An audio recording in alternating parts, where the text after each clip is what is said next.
Jason Potvin, creator of Brain Advisor, and you are back for the final step 10 in building resilience at work. Well done. Bravo. And today's step, finding your own ways to build resilience. I bet you didn't see that coming, eh? So in last week's video, we learned about self-care and self-compassion, which I know has been a bit of an eye-opener for people. I hope it was practiced, and now you've got 9 weeks under your belt. I would like to just take a moment and honor the fact that you have done a heap of work. I mean, in 10 weeks, can you imagine the professional development you've just experienced? Resilience is an extremely important skill. I mean, companies don't get to where they get to if their leaders weren't resilient, if their people weren't resilient. And the fact that you're cultivating this skill and developing it is making you more marketable. It is making you feel better, more empowered. So all this to say, I'm pretty proud of you. And before we go further, I'll just take a moment. Give yourself a pat on the back. You have really, really done an amazing job.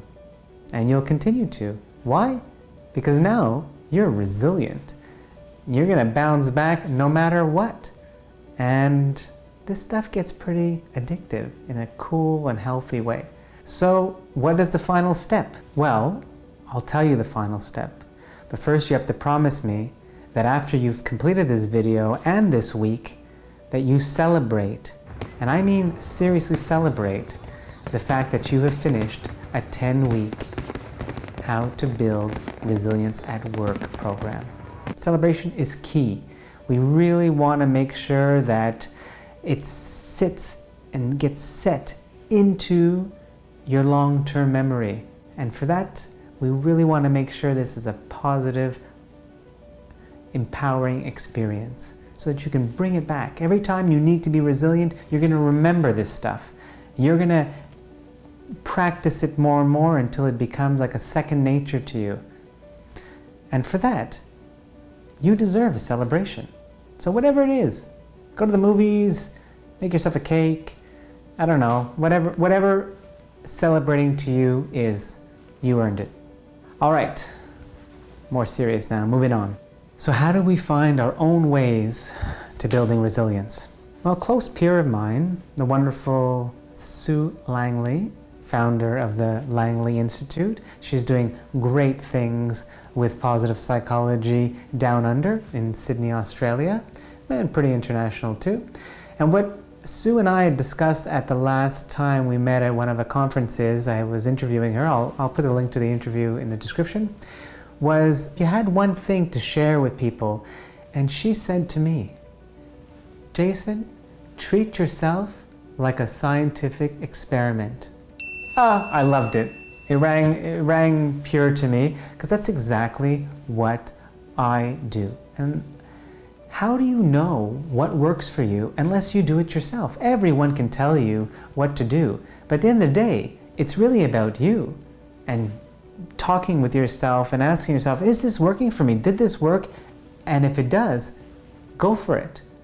No one knows you better than you, and I honor and love all of the researchers out there because they at least give us the information, but it's really up to us to practice it, let's say as practitioners or as just people, and provide that feedback. So it's a continual feedback loop.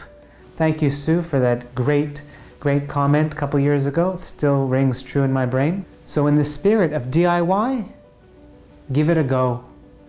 Be practical, be reflective, be creative, and make up your own stuff in how you can use any of these to build more resilience within yourself. Come on, go for it. I'm serious. Okay, maybe I have one more for you. All right, hold on, let's practice, shall we? One last time. It's going to be a simple exercise. It's called Your Future Best Resilient Self.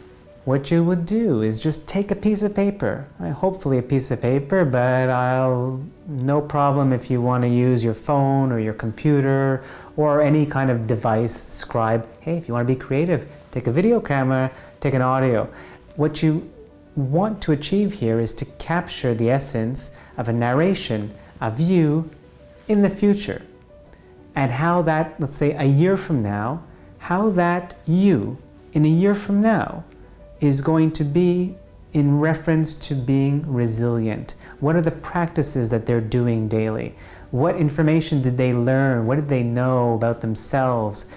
How is it working for them? What's going well in their life because of this? It's a beautiful practice. It's super cool, super creative, and it's engaging. It's fun. So what are we going to do? Well, I'm going to manipulate the space-time continuum, because that's one of my strengths.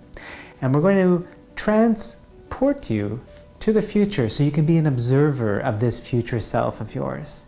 And at that point, record it. Go for gold, write it all down, videotape it, whatever, so that you can have that. We're talking about a page here, nothing to keep it fun and light, but detailed. I was practicing mindful-based stress reduction at work when things were going hard, or I was doing daily walks because it was a self-care practice, and I can see how much energy I have. I'm coming back home, I'm with my family, I'm playing with my kids. Go all out. And when you have this, this will be your final tool. At the same time, it'll be your goal. So we're even trying to help you out here to make sure that you remain with a high hope for the next year, and you can see where you can get to in reference to building resilience at the office. All right, our last recap. It's a bit sad, but it's got to be done. Everything in life is a cycle. Treat yourself like an experiment.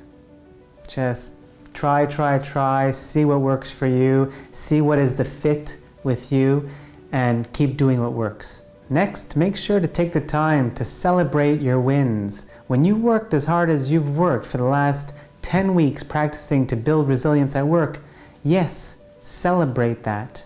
Hold on to that, savor it, and know that it is building up your self-efficacy. You are getting better, stronger, more resilient each time you practice. And lastly, have fun with a future best resilient self exercise. You can actually do this even outside of the resilience. You can have a go in what would be your future best self at work in a year from now in reference to something totally different, or in 5 years from now. The point is, all of this in the future you can create, and resiliency will definitely help you to get there. Wow. 10 weeks. That was massive. I'm extremely proud of you. This concludes our 10 steps to building resilience at work. We, at least I, and all of us at Brain Advisor, really hope this has worked for you, and it's helped you, and that you're able to share this with your colleagues, with your coworkers, with your managers and senior leaders. You are all the key enablers to making the workplace more resilient. And it's through sharing and caring that it'll get done. And for that, you have our deepest gratitude. If there's anything else you would love us to do, give us feedback. Resilience is a huge topic. Please keep all the positive feedbacks and compliments coming. It's really encouraging. Thank you all. Please keep up with your likes and your subscriptions and your following. We're really here for you for all of this. Cheers, stay positive, and hope to see you at the next training. To conclude, I just want to say, taking your professional development seriously is a really cool thing to do. And not only are you helping yourself, but you're helping everyone around you. Bravo.